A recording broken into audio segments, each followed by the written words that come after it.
Jadi Bapak Ibu, untuk menciptakan langit dan bumi, Tuhan hanya bicara, hanya berfirman. Tapi untuk memperoleh kita semua sebagai anak kekasihnya, sebagai orang-orang yang menjadi objek kasih Tuhan, dia harus berdarah-darah Bapak Ibu. Mau engkau kurang ajar, lebih ajar, pas diajar, Pak, kalau engkau mati kau pasti masuk surga. Bukan karena dirimu, tetapi karena Tuhan yang terikat janji kepada kita. Kenapa saya mengajak kita ke poin ini? Supaya kita sadar, ini kebenarannya. Segala yang kita butuhkan dalam hidup ini sudah selesai. Buah itu adalah sesuatu yang dari hidup kita yang dinikmati oleh orang lain. Apa kau setia? Mari kita bangkit berdiri bersama-sama pagi hari ini.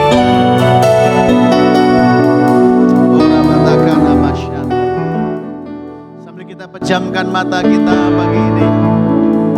Mari naikkan doamu kepada Bapa di sorga. Bawa sembahmu kepada Dia. Haleluya. Haleluya. Inarala bakana masanda. Aba yarala mura basande. Syakana lamu. Kau setia bagi kami. Sembah Dia, sembah Dia. Mura batakana nana mura basande.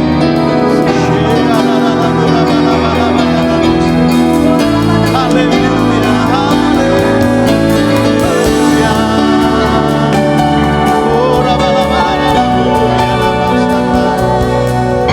Terima kasih ya Bapa, Kau baik Tuhan, Kau setia, Kau mulia, Bapa Kau setia. Dengan segenap hati dan percaya katakan Kau setia Bapa, Kau setia, amin. Kau mulia, Bapa Kau setia. Yang percaya sama-sama katakan amin. Tepuk tangan yang meriah bagi Yesus Tuhan. Ayo lebih meriah tepuk tangan. Sambil kita sorakan haleluya. Ayo semua bersorak haleluya. Haleluya. Bapa kita setia, katakan amin. Lihat kiri kanan, katakan Bapa setia kepadamu. Tahun promosi ilahi, Dia pasti melakukan perkara yang hebat. Katakan amin. Tepuk tangan sekali bagi Tuhan Yesus. Silakan duduk, semua yang dikasihi Tuhan. Selamat pagi, shalom. Salam dari Pak Jo dan Pak Yusak, mereka sukacita di sana. Dan di Batam juga semua bersukacita. Bilang amin. Apa yang telah Tuhan nyatakan sejak awal, setahap demi setahap, Tuhan sudah mulai bekerja dengan ajaib. Apa yang gak mungkin bagi kita, Tuhan lakukan dengan luar biasa. Di Amerika itu kami mengalami banyak mujizat Bapak Ibu ya. Yang tak mungkin bagi kami, Tuhan bikin jadi mungkin. Salah satunya Bapak Ibu, waktu kita mau sewa rumah, Pak Jo mau sewa rumah, ternyata sewa rumah di Amerika itu gak cukup punya duit aja. Kalau kita kan ada duit langsung sewa begitu kan. Di sana gak bisa. Harus jelas siapa yang sewa. Harus ada kredibilitasnya, kreditnya mereka bilang. Makanya di Amerika itu kalau belanja paling murah pakai kartu kredit. Kalau cash jadi mahal dia. Nah kami kan baru datang, belum punya apa-apa. Yang kami punya hanya Tuhan Yesus, haleluya. Kartu kredit gak ada, itu gak ada. Hanya ada visa saja. Dan bukan cuma gak bisa sewa rumah, waktu kami mau lihat rumahnya pun gak boleh. Ngeri ya. Macam betul aja ya, haleluya. Saya pertama gak paham, terakhir baru dibilang, kalau kita sewa rumah di sana, misalnya bulan pertama kita bayar lancar, bulan kedua kita bayar lancar, bulan ketiga kita bayar lancar. Tapi kalau bulan-bulan berikutnya kita nggak bayar, pemilik rumah nggak bisa usir kita rupanya. Kalaupun dia mesti usir kita, dia mesti pakai pengadilan. Duitnya, ongkosnya banyak. Datanglah 4 pemuda berbahaya ini kan. Tidak jelas statusnya. Puji Tuhan ada teman kita, dia kontraktor. Dia bilang, saya usahakan ya supaya bisa lihat dalamnya. Kami lihat banyak rumah. Rumah terakhir yang kami tempatin sekarang. Karena ada pekerjaan renovasi. Jadi kami bisa masuk lihat. Pas ada agensinya, dia nggak setuju sebenarnya, tapi karena kami ditemani teman kita, kami lihat, saya bilang Pak Jo cocok Pak, ini aja rumahnya. Tapi kita pun tengok tidak boleh Pak, ini karena kawan kita aja, nggak pasti jadi saya bilang. Kami stop cari rumah Bapak Ibu, kami tinggal di hotel cukup lama, setengah kaya setengah mati Bapak Ibu ya, karena nggak ada mes. Apa yang tadi Bapak Ibu, kami sudah no hope, di kontak pun tidak jawab. Tiba-tiba agennya kontak kami. Dia tanya, serius ya sewa rumah? Serius. Dia minta, kalau misalnya sewanya 1 juta, dia minta siapkan uang 20 juta. Kira-kira begitulah. Bapak Ibu tahu kan siapa Pak Joyce Tarigan kan? Siap kata dia, iya. Pas ku tanya, Pak kan gak ada duitnya. Ku bilang enggak pun gak ada duitnya Pak. Bilang iya aja lah. Bapak Ibu singkat cerita kami mau sign kontrak. Ku bilang Pak duitnya datang itu. Udah kita telepon. Janjikan datang Selasa atau hari Kamis salah. Kami datang duitnya gak ada. Tengok Pak Isa bilang hura bataka. Bapak Ibu tahu ada Butia, ada semua lah, ada bisnis ya. Hari itu tanda tangan kontrak tanpa bayar dulu Bapak Ibu. Tepuk tangan lah bagi Tuhan. Ada hamba Tuhan bilang mereka berempat ini berjalan di atas air, kami maksudnya. Dan hebatnya dijanjikan besok untuk kita bayar, duitnya pun belum ada. Baru lusanya dibayar. Waktu kami ceritakan kepada kawan-kawan, kami cerita itu karena agak sedih tidak bisa sewa rumah. Tapi waktu mereka dengar bagaimana proses yang kami alami, mereka bilang, Pak,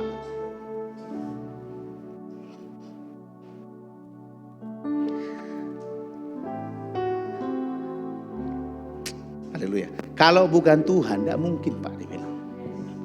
Tadi saya masuk lagi divine promotion. Kalau bukan Tuhan, nggak mungkin Bapak Ibu. Saya bilang, Pak Yusa, saya sudah kemana-mana Pak, misi Pak. Dari mulai gereja 1 orang sampai ribuan orang. Malaysia saya selesaikan Pak. Tapi saya belum pernah lihat seperti ini, saya bilang Pak. Ajaib saya bilang Pak. Yang kami lakukan cuma muji, nyembah Tuhan. Karena Pak Jo tahu saya suka nyanyi. Mainkan Pak nyanyi. Ya. Mari kita lihat firman Tuhan pagi ini. Coba ditampilkan PowerPoint-nya. Kita baca sama-sama Roma pasal 16, 1, 2, 3. Sebab kematiannya adalah kematian terhadap dosa 1 kali dan untuk selama-lamanya, dan kehidupannya adalah kehidupan bagi Allah. Minggu depan kita rayakan Paskah. Jadi lihat, Tuhan mati 1 kali untuk selama-lamanya. Dia nggak berulang-ulang, 1 kali saja. Makanya ada lagu, dia mati bagiku, dia bangkit. Dia mati 1 kali untuk semua kita. 1 kali cukup bagi dia. Ya, berikutnya klik. Ibrani 7 ayat 27 berkata demikian. Sama-sama kita baca. 1, 2, 3. Sebab hal itu telah dilakukannya 1 kali untuk selama-lamanya, ketika dalam semua agama yang ada 2 hal yang penting yang gak boleh diganggu. Yang pertama imam besar. Yang kedua korban. Ya, bagi Israel, karena kita konteksnya Yahudi, mereka tergantung siapa imam besar yang bertugas, maka berkat Tuhan akan turun. Tergantung korban yang dibawa, kalau tidak bercacat celah, maka mereka akan diampuni, dipulihkan. Puji Tuhan, Yesus datang pertama kali ke muka dunia sebagai korban, sebagai domba korban. Makanya ada lagu berkata, Yesus domba Allah, mulia namamu. Amin. Dia datang, di mana Yesus lahir? Di kota Bethlehem. Di mana kota Bethlehem? Yang kuat di mana? di kandang domba. Kenapa dia kandang domba? Karena dialah korban domba kita. Dia mati satu kali untuk selama-lamanya sebagai domba korban, supaya setiap kita ini beroleh kekekalan, beroleh keselamatan, beroleh berkatnya, beroleh berkat divine promotion. Bilang amin. Kita baca berikutnya Ibrani 9 ayat 22. 1, 2, 3. Dan hampir segala sesuatu disucikan menurut hukum Taurat dengan darah, dan tanpa penumpahan darah. Makanya Yesus itu mati menghabiskan darahnya, menyucurkan darahnya. Ada lagu berkata kunci E. Dengan darahmu kau tebus dosaku. Sama-sama. Dengan nyawamu kau tukar hidupku. Jadi Bapak Ibu, untuk menciptakan langit dan bumi, Tuhan hanya bicara, hanya berfirman. Tapi untuk memperoleh kita semua sebagai anak kekasihnya, sebagai orang-orang yang menjadi objek kasih Tuhan, dia harus berdarah-darah Bapak Ibu. Makanya dibayar lunas dengan darahnya, bukan dengan emas, perak dan permata, tetapi dengan darahnya dia tebus setiap kita. Makanya setiap kita terikat perjanjian kekal dengan dia. Perjanjian yang modelnya saleling nilelingna dengan dia. Nggak bisa berubah. Sekalipun engkau berubah setia, tapi dia tetap setia karena dia terikat dengan janjinya. Waktu dia ikat itu dengan darahnya yang dia curahkan waktu dia mati di kayu salib. Yang paham bilang amin. Yang terbaik dari hidupnya yaitu nyawanya dia berikan. Dia tukar dengan kita. Kita harusnya mati, tapi dia rela mati untuk kita semua. Dengan baik-baik pagi hari ini, dengan darahnya, tanpa darah Kristus tidak mungkin kita diampuni. Tapi puji Tuhan, dia telah mati sebagai korban domba, mengucurkan darahnya supaya setiap kita dikuduskan dan beroleh pengampunan. Katakan amin. Berikutnya kita baca Ibrani 9, 27, 28. Ayo sama-sama, 1, 2, 3. Dan sama seperti manusia ditetapkan untuk mati hanya satu kali saja, dan sesudah itu dihakimi. Haleluya. Hampir saya hakimi, haleluya. Yang biru 1, 2, 3. Demikian pula Kristus hanya satu kali saja mengorbankan dirinya untuk menanggung dosa banyak orang. Sesudah itu ia akan menyatakan dirinya sekali lagi tanpa menanggung dosa untuk menganugerahkan keselamatan kepada mereka yang menantikannya. Dia berkorban hanya satu kali saja sempurna Bapak Ibu. Amin. Satu kali saja dia kerjakan selesai bagi kita semua. Dan sejak kita percaya kepada dia, menerima dia sebagai Tuhan bagi hidup kita, menerima dia sebagai juru selamat bagi hidup kita, maka selesai. Hidup kita diselamatkan, dipulihkan, dan kita masuk kepada kekekalan. Kekekalan itu bukan mulai nanti, sekarang Bapak Ibu. Jadi Bapak Ibu yang pengen berfoto dengan setan, selfie dengan setan di neraka, sorry, sudah salah alamat Bapak Ibu. Mau engkau kurang ajar, lebih ajar, pas diajar, Pak, kalau engkau mati kau pasti masuk surga. Bukan karena dirimu, tetapi karena Tuhan yang terikat janji kepada kita. Bilang amin. Tuhan yang berjanji memberkati kita. Tuhan yang sama juga mampu mengubahkan hidup kita. Mampu mengubahkan kecenderungan hati kita dari yang jahat menjadi sesuatu yang menjadi berkat bagi orang lain. Itu yang Tuhan kerjakan. Itu yang Roh Kudus kerjakan. Dia ingatkan kita, dia ajari kita. Amin. Makanya pada saat dia mati di kayu salib, dia bilang sudah selesai. Kenapa sudah selesai? Karena memang dari awal dia hadir ke muka bumi, lahir sebagai bayi di kandang domba untuk satu misi yang besar, yaitu mati di atas kayu salib untuk penebusan dan pemulihan umat manusia. Makanya waktu di kayu salib dia bilang it is finished, selesai sudah. Segala yang dibutuhkan untuk membuat kita menjadi layak di hadapan pencipta semesta alam, segala yang dibutuhkan untuk menjadikan kita kudus, sudah selesai. Sama-sama bilang sudah selesai. Klik berikutnya. Salah satu ini saya bilang cocokologi lah ya, coba klik. Dalam Matius pasal 27 ayat 16 sampai 23, Cerita pada saat Yesus akan disalibkan. Ada dua Yesus yang dihadapkan kepada orang banyak. Yang pertama namanya Yesus Kristus, yang terkenal karena kebaikannya, karena kemurahan hatinya. Yang kedua Yesus Barabas, yang terkenal karena kejahatannya. Yang satu terkenal karena kebaikannya, yang satu terkenal karena kejahatannya. Dihadapkan oleh Pontius Pilatus kepada orang banyak dan dia bertanya, kamu pilih Yesus Barabas atau Yesus Kristus yang aku salibkan? Saya tanya Bapak Ibu jemaat terkasih Tuhan, yang dipilih siapa? Siapa yang dipilih oleh orang banyak untuk disalibkan? Yesus. Lihat, yang berbuat baik Yesus Kristus, tapi yang disalibkan adalah Yesus Kristus, bukan Barabas.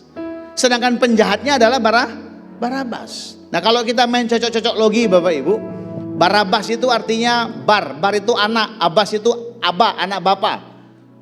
Ya, anak bapa bahasa Aramik. Jadi anak-anak bapa kita semua yang bikin kejahatan, yang disalibkan siapa? Dalam budaya kita begini biasanya. Ini di kota mungkin udah jangan, tapi di kampung masih dia keluarga yang kita miliki biasa begini. Yang pecah piring mama adiknya. Yang kena marah siapa? Kakaknya bilang, "Mak, bukan aku, Mak, adik, Mak." Apa kata mamanya? "Kau tengok adikmu, kau paling besar, kau tanggung jawab." Iya enggak? Iya apa iya? Yang bikin masalah siapa? Adiknya. Yang tanggung jawab, yang bikin kejahatan siapa? Barabas. Yang nanggung siapa? Cocok dah. Pola pikir itu juga tanpa sadar Bapak Ibu. Jadi hari ini saya katakan begini, coba klik. Sudah selesai. Sama-sama bilang sudah selesai. Bilang it is finished. Lihat kiri kanan bilang sudah selesai. Sekarang saya baru mulai khotbah. Yuk lihat ke depan. Kenapa saya mengajak kita ke poin ini? Supaya kita sadar ini kebenarannya. Segala yang kita butuhkan dalam hidup ini sudah selesai. It is done, finish. Makanya hidup kita seharusnya tidak berdasarkan do and don'ts. Enggak. Lakukan yang ini, jangan yang ini. Lakukan perintahnya, jauhkan larangannya. Enggak. Hidup kita enggak berdasar itu lagi. Kenapa? Karena yang itu semua sudah selesai di atas kayu salib. Kalau kita perhatikan dalam Kejadian 1 ayat 28. Yuk kita buka Alkitab kita yuk semua. Buka Alkitabnya. Buka holy handphonenya. Yuk. Kejadian 1 ayat 28. Kita akan baca sama-sama.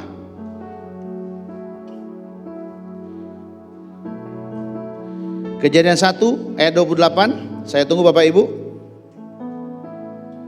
Itu setelah Kejadian 1 ayat 1 Bapak Ibu ya. Oke yuk kita baca. 1, 2, 3. Allah memberkati mereka.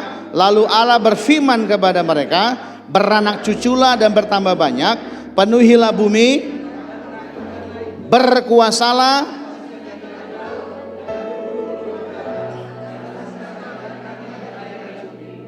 Bilang amin. Lihat perintah Tuhan jelas kepada kita semua. Dikatakan supaya kita berkuasa atau mengelola atau mengusahakan di atas muka bumi. Saya mau tanya begini. Yang diciptakan itu sebenarnya menurut Bapak Ibu, Taman Eden dulu atau manusia? Taman Eden dulu. Taman Eden siap, baru Tuhan ciptakan manusia untuk mengerjakan Taman Eden. Taman Eden itu adalah finish work. Pekerjaan yang sudah selesai. Sekali lagi, Taman Eden itu sesuatu yang sudah Tuhan selesaikan. A finished work. Sehingga waktu Tuhan menciptakan Adam dan Hawa, Tuhan taruh Adam dan Hawa di atas pekerjaan yang sudah selesai. Namanya Taman Eden. Amin. Makanya kitab Roma seringkali membandingkan Adam yang pertama dan Adam yang kedua. Apa yang gagal di Adam pertama itu seolah-olah disetting ulang mulai dari nol, kata tukang bensin pom bensin, Waktu kita terima Kristus bagi hidup kita. Sesungguhnya waktu kita menerima Dia dalam hidup kita, kita sedang memulai hidup yang baru. Makanya dikatakan lahir baru. Kita hidup di atas pekerjaan Tuhan yang sudah selesai. Ini mesti kita setting dulu. Supaya waktu kita memahami tentang divine promotion, kita sadar itu karena Tuhan yang sudah menyediakannya bagi kita. Bilang amin.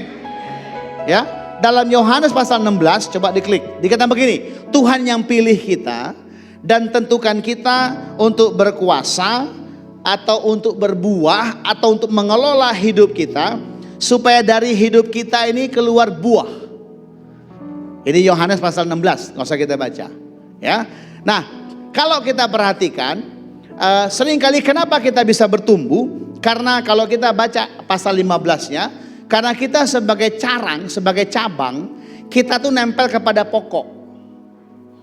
Dari pokoklah kita menerima kehidupan. Katakan, aku menerima kehidupan dari Tuhan Yesus. Karena Dia sudah mati dan bangkit, makanya kita bangkit hidup kita ini.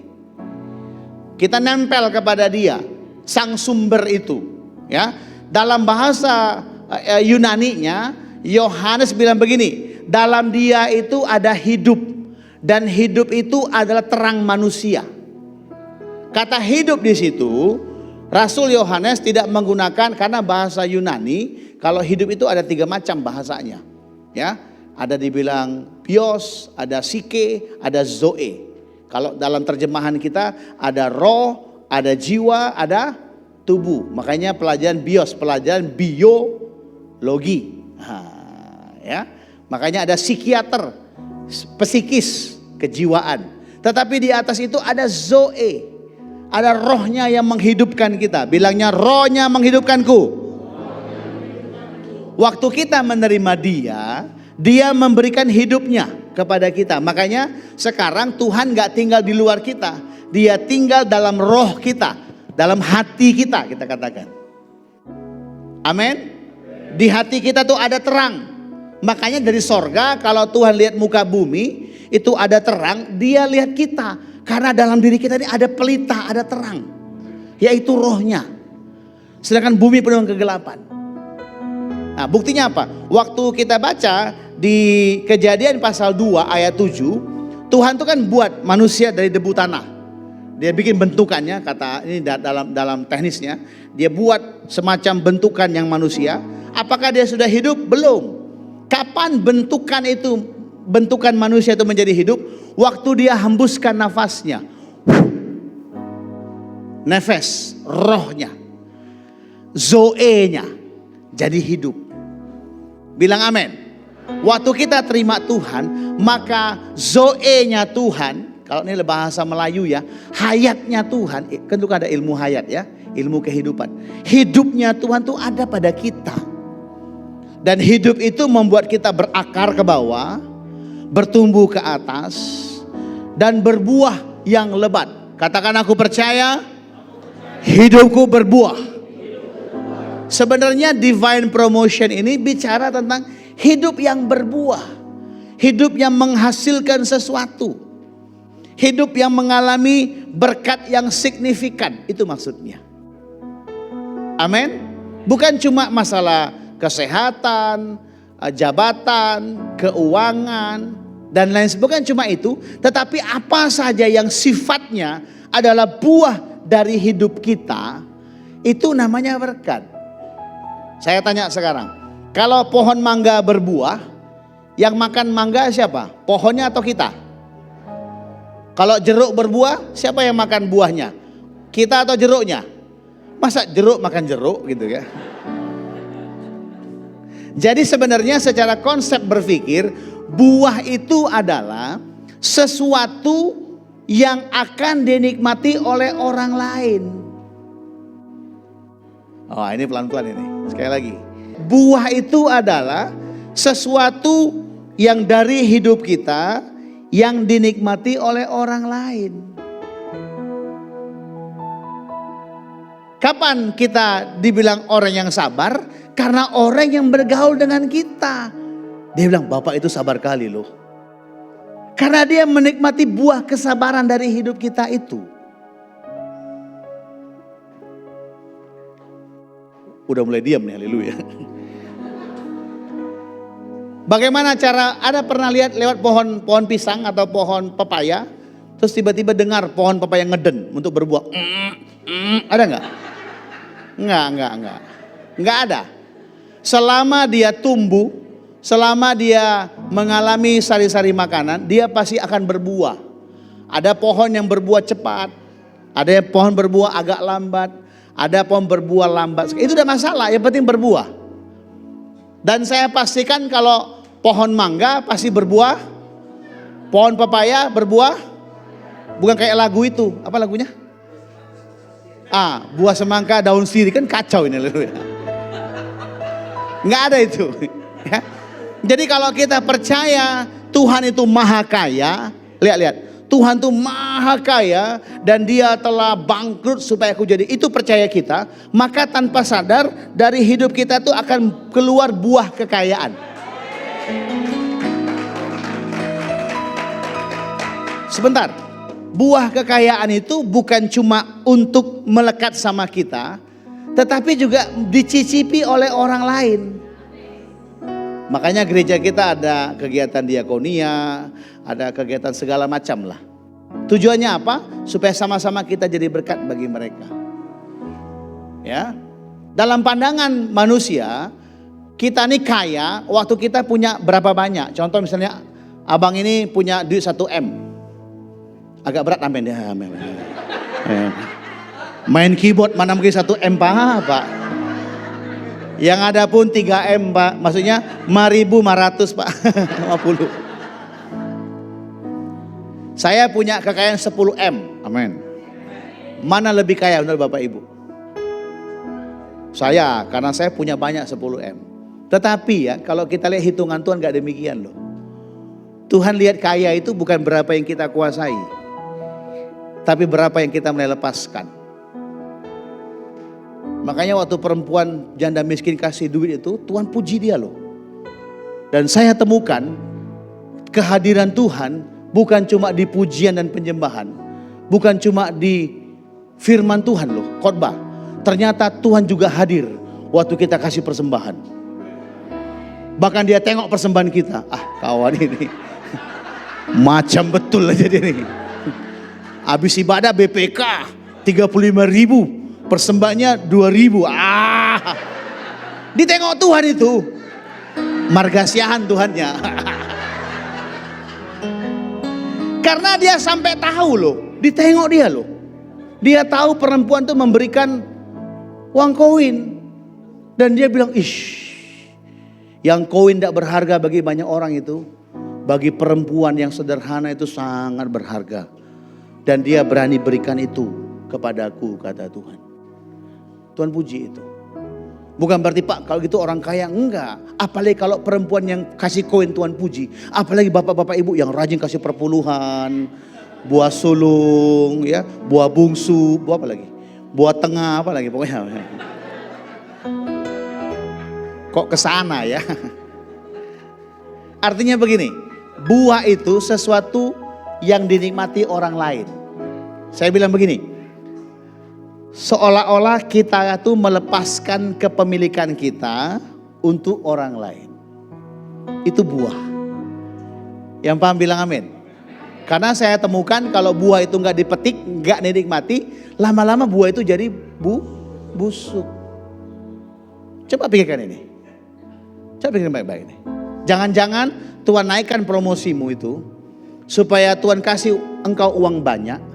Supaya lewat uang banyak itu makin banyak lagi yang kau berkati orang. Amin. Amin. Tuhan naikkan jabatanmu itu supaya makin banyak orang yang dengar kau ngomong, supaya kau bisa nasihati mereka. Bilang yes.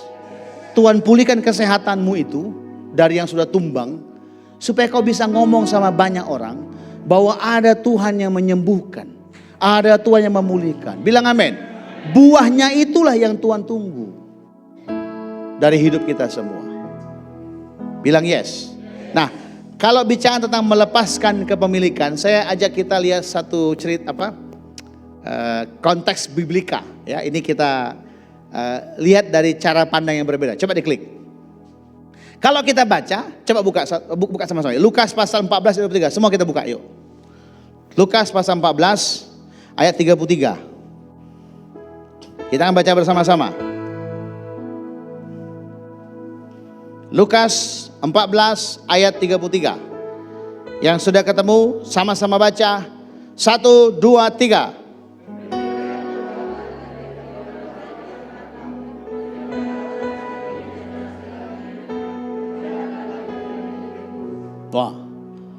Dalam konteks orang Yahudi, kalau mereka mengikuti satu orang guru, maka mereka harus melepaskan status mereka dari nama keluarga mereka dan mengikuti sang guru itu. Nah, ya ini budaya mereka. Makanya Yesus katakan kalau orang nggak melepaskan diri, kalau kita baca di atasnya, tidak menyangkal bapaknya, nggak menyangkal mamanya, nggak menyangkal keluarganya, begitu ya ayatnya ya. Nah, kalau kita lihat konteks pagi ini, barang siapa yang tidak melepaskan dirinya dari kepemilikannya, barang siapa yang tidak berbuah untuk dinikmati orang lain. Karena kalau buah nggak dinikmati busuk lama-lama kan. Makanya banyak orang waktu miskin rohani, setelah dia diberkati rohana dia. Waktu dia miskin dia berdoa. Waktu dia sangat diberkati dia didoakan dia supaya kembali. Haleluya. Sini nggak ada, bilang amin. Nggak ada yang ngaku sini. Lihat dikatakan begini, Lukas pasal 14 ayat 33. Melepaskan kepemilikan, melepaskan hak milik kita supaya kita bisa ngeflow dengan Tuhan. Ini tidak gampang ini. Waktu saya ke Amerika, saya tahu saya melepaskan kepemilikan saya. Saya bilang sama Pak Yusak, wah gawat ini ya. Kalau saya nggak ada, bisa-bisa orang tidak ke gereja. Karena saya berpikir orang ke gereja karena saya. Macam betul pendeta ini. Ternyata setelah saya di Amerika, lebih banyak orang ibadah waktu saya ada. Kurang aja mereka. Awas nanti kalian. Apa yang saya tahu nggak terjadi, enggak. Ya, waktu saya melepaskan masa penggembalaan saya di Batam dan berangkat ke Amerika, seperti Abraham menuju tempat yang nggak jelas alamatnya. Memang ada alamatnya Abraham? Nggak ada kan? Mau pergi deh kan? Itulah 4 pemuda berbahaya itu. Saya, Pak Yusak, Pak Jo, Pak Paris. Ya, kami tinggal di hotel, makan, wah dari makan yang luar biasa sampai yang sangat luar biasa Bapak Ibu. Orang tanya, kok bapak-bapak suka makan rebus-rebusan ya? Lebih sehat. Tadi aku bilang, karena nggak taunya kayak masaknya gimana. Semua kami rebus Bapak Ibu. Ngeri Pak ya. Semua kami rebus Pak. Yang hijau yang namanya sayur kami rebus saja. Sambil rebus kami makan dengan iman, enak. Enak, kan dengan iman makannya. Bukan dengan kenyataan, dengan iman aja. Enak. Lihat, melepaskan diri dari kepemilikannya. Itu pasal 14. Coba lihat pasal 15. Ada 3 perikop di sana. Yang pertama, domba yang hilang. Benar Bapak Ibu? Yang kedua, dirham yang hilang. Yang ketiga, anak yang hilang. Yang suka kita bahas sebagai bentuk bagaimana Kristen anak sulung, Kristen anak bungsu. Oke, berapa domba yang hilang? 1 dari 100. Berapa persen yang hilang? 1%. Berapa jumlah dirhamnya? 10. Berapa yang hilang? Berapa yang hilang?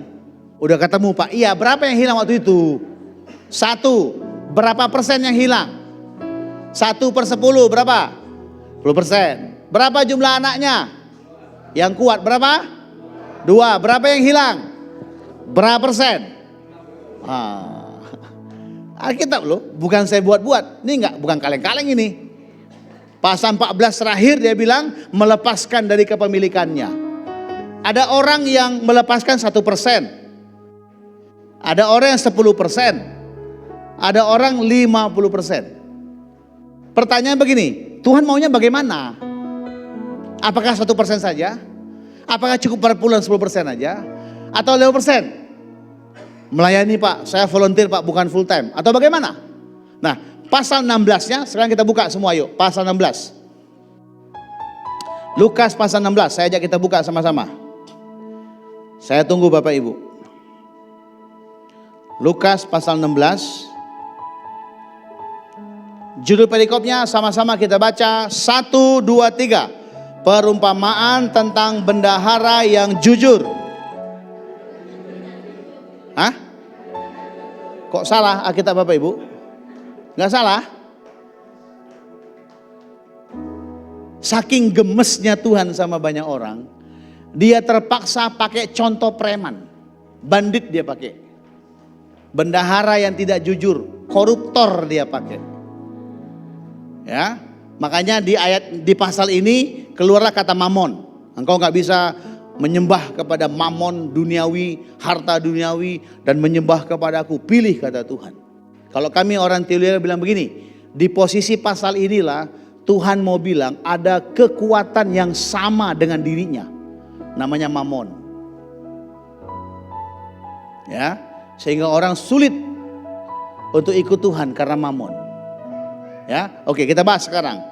Bendahara itu, dikatakan seorang bendahara. Bendahara itu adalah pengelola. Dia punya kuasa untuk mengelola. Bukankah kita semua diberi kuasa oleh Tuhan untuk mengelola hidup ini? Bilang amin. Waktu dia taruh kita di atas finish work, di atas karya salibnya yang sudah selesai, dia kasih kebebasan kepada kita untuk mengelolanya. Tuhan bilang bukan 1%, bukan 10%, bukan 50%, bukan. Tetapi belajar kepada bendahara yang jahat itu. Bendahara tiba-tiba mau dipecat oleh tuannya. Saya cerita aja. Waktu mau dipecat, dia gawat. Mencangkul, mengombak aku tak bisa. Ngemis aku maila. Malu maksudnya. Ngemis malu, mencangkul tak kuat. Kalau sih kan kuat sama menyangkul ya. Tukang cangkul semua ini. Mencangkul kehidupan Pak. Oke lah ya. Ya. Apa yang dilakukan? Dia panggil orang-orang yang berutang kepada bosnya. Para kreditur dia panggil. Yang pertama Marga Siombing. Sini. Ditengok dia kan. Apa kau? Cerita kau. Bos, tolonglah bos. Kasih tempo lah. Lagi sepi nih bos. Lagi bulan Ramadan. Cicilan tak bisa ini. Cita kau baik cengkok. Kasih kau. Berapa utangmu? Dikatakan berapa utangnya? Baca. Sebentar. 100 tempayan minyak. Saya pernah hitung tahun 2012. Itu kira-kira 16 miliar utangnya. Mana surat hutangnya? Buktinya kau hutang mana? Ini Pak. Belum sanggup ku bayar Pak. Berapa? 16 M. Oke ya. Dirobeknya surat itu. Surat utangnya. Kaget yang punya utang. Pak Siombing. Hutang kau bukan 16 miliar. Ku bikin 8 miliar aja ya. Kira-kira tersinggung gak Pak Siombingnya? Marah gak dia? Enggak, sukacita. Yes. Lompat sampai ke plafon dia. Dikasih diskon. Boleh gak sang bendahara, pengelola uang perusahaannya, motong utang Pak Siombing? Boleh. Dia punya hak. Dia punya kuasa. Semua kita punya kuasa, bilang amin. Ku diberi kuasa dari rajamu. Enggak usah. Ya. Hutang yang kedua, 100 pikul gandum. Kira-kira 6 M. Dipotong dia 20%. Yang punya utang tuh bersuka cita, bilang, bos terima kasih, mungkin sujud syukur, terima kasih Pak, terima kasih bos, lu benar-benar hopeng lah, lu kedan yang paling baik lah, pokoknya lu benar-benar kau ketua lah pokoknya. Tapi lihat, bendahara ini kira-kira berat hati gak ngasih motong utangnya? Enggak, enteng aja dia. Punya siapa uangnya? Punya bosnya. Siapa yang kasih diskon? Bendaharanya. Kemudian dia bilang gini, kawan, nanti aku susah, kau bantu aku ya. Oh siap bos. Aman bos. Mau rumah gak? Kami kasih nih. Kan. Harusnya kan bendaharanya di penjara gak? Di penjara dong. Dihajar dong. Bahasa Inggrisnya dibal-bali dong. Ya kan? Tapi apa yang terjadi? Coba kita lihat sama-sama. Ayat 8 sama-sama kita baca. 1, 2, 3. Lalu sebentar. Ayat 8. Yuk, 1, 2, 3. Lalu Tuhan itu marah. Saya tanya, kurang ajar gak bendahara itu? Kurang ajar. Harusnya marah gak tuannya? Tapi gak dia puji loh. Saking marahnya Tuhan kepada kita yang gak mau jadi berkat bagi orang lain. Terpaksa dia pakai bendahara itu. Tuhan bilang begini, kau korupsi pun hidupmu, maaf. Kau bikin yang macam-macam berkatku, tidak akan kurang kaya, nggak akan miskin Tuhan, enggak. Bahkan dia bilang, untuk kau jadi kaya aku miskin. Kalau kau belum miskin, ya nggak kaya aku. Lihat orang ya. Karena kau miskin, terpaksa aku jadi miskin supaya kau jadi kaya. Tapi karena kau kaya terus, nggak bisa aku miskin kata Tuhan. Paham? Karena terus kau pegang berkat untuk hidupmu aja, makanya tutup kerannya penuh. Bayangkan kalau kita punya galon, tandon, kan kita pakai stopper itu. Kalau nggak pernah kita pakai airnya, ngalir nggak air yang baru? Enggak, stop dia. Sama dengan hidup ini.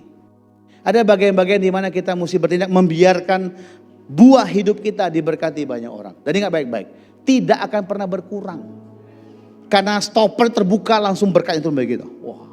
Miliki mentalitas begini, maka lihat apa yang Tuhan janjikan bagi hidup kita alami. Kenapa kita ngomong divine promotion? Kenapa kita dikasih Tuhan berbuah? Supaya banyak orang menikmati kebaikan Tuhan. Supaya banyak orang disadarkan ada Tuhan yang masih menolong hidup mereka. Yang paham bilang amin. Bukan 1%, bukan masalah 10%, bukan masalah 5, enggak ada. Bendahara itu memberikan dengan cuma-cuma. Memberikan dengan bebasnya. Tanpa takut kekurangan. Karena dia sadar, dia bukan pemilik. Kita bukan pemilik, bilang amin. Kita bukan pemilik, kita ini pengelola. Siapa pemiliknya? Dan saya pastikan waktu engkau menjadi berkat bagi yang lain, engkau mengalirkan berkat Tuhan dari hidupmu kepada orang lain, maka dia akan terus lipat gandakan. Karena dia menemukan orang-orang yang bisa dia percaya, bisa bertanggung jawab untuk apa yang dia miliki supaya sampai kepada banyak orang. Yang paham bilang amin. Saya berdoa supaya kita semua mulai paham cara pikir. Makanya saya katakan begini, coba klik. Diberkati untuk menjadi berkat.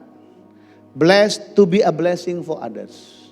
Memang kita akan menikmati kemuliaan, menikmati berkat, menikmati keindahan itu waktu kita dipromosikan oleh Tuhan. Tapi buat apa? Kenapa Tuhan angkat kita tinggi? Supaya makin banyak orang lihat kita dan kita boleh kabarkan kepada mereka tentang Tuhan yang hebat itu. Bilang amin. Sebagai penutup, satu ketika waktu anak saya ulang tahun, umur 1 tahun dulu di Bangkok, saya masih ingat. Waktu itu mau mereka ulang tahunnya bulan Agustus, saya doa sama Tuhan, tiba-tiba saya dapat ayat begini Pak. Waktu orang Majus itu mencari Tuhan Yesus, mereka nggak tanya siapa-siapa loh. Bagaimana caranya orang Majus melihat bertemu dengan Tuhan Yesus? Ada yang tahu? Lihat bintang, mereka lihat bintang. Wah, lihat. Dengan kepandaian mereka lihat bintang, mereka bisa ketemu Yesus dan menyembah kepada Yesus. Saya tiba-tiba dapat, nak, aku bilang, nanti kau akan menjadi bintang, nak. Ya, jadi bintang yang bersinar supaya setiap orang-orang pintar, orang-orang kaya, orang-orang yang dikaruniai banyak sumber daya, melihat dirimu, mereka bisa ketemu dengan Tuhan. Bapak Ibu, engkau sedang dibuat Tuhan jadi bintang yang bersinar supaya setiap orang-orang di luar sana yang pintar, yang berhikmat, yang punya banyak aset, waktu mereka bertemu dengan Bapak Ibu, wah, mereka datang menyembah Tuhan Yesus. Kalau tadi hanya Bapak Ibu saja menjadi berkat berbuah bagi orang lain, maka mereka pun akan dipakai Tuhan untuk menjadi berkat dan berbuah bagi orang lain. Bilang amin. Taruh di hati kita, pikiran kita mulai pagi ini, bahwa kita ditentukan Tuhan untuk jadi pengelola. Bilang, aku ini pengelola. Katakan, sebab Tuhan Yesus telah menyelesaikannya, menyediakannya bagi hidupku. Pejamkan matamu sejenak. Sadari itu Bapak Ibu. It is finished kata Tuhan. Sudah selesai kata Tuhan. Dan Dia menaruh kita, ciptaan barunya, di atas pekerjaan yang sudah Dia selesaikan. Yang Tuhan mau, agar kita mulai mengusahakan, mengelola. Sehingga lewat hidup kita ada banyak buah yang dinikmati oleh orang lain. Apa saja yang baik dari hidup kita yang menjadi berkat bagi orang lain, itulah buah yang Tuhan maksudkan. Dalam nama Yesus. Orakamasanda. Terima kasih Tuhan Yesus. Kami sadar kami mengalami divine promotion. Kami mengalami hidup yang berbuah-buah lebat. Supaya banyak orang mengalami kebaikan-Mu Tuhan. Terima kasih buat keuangan yang Tuhan berkati. Terima kasih buat kesehatan yang Tuhan berkati. Terima kasih buat keluarga, rumah tangga, masa depan, profesi yang Tuhan berkati. Terima kasih buat setiap aspek hidup kami yang Tuhan sedang angkat tinggi lebih daripada biasanya Tuhan.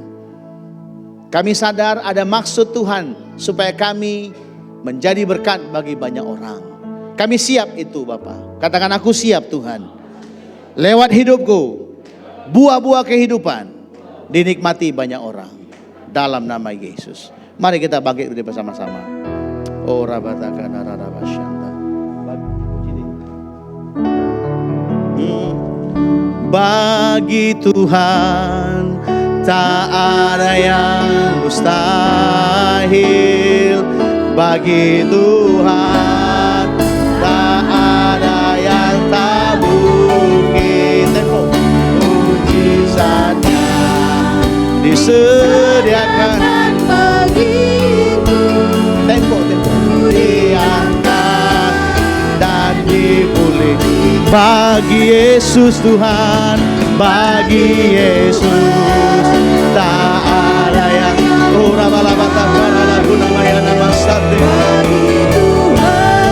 tak ada yang tahu. Kami percaya.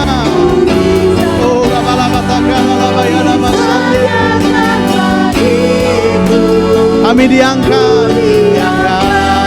Sekali lagi sama-sama kita katakan, bagi Yesus Tuhan, Yesus tak ada yang mustahil. Kami percaya. Oh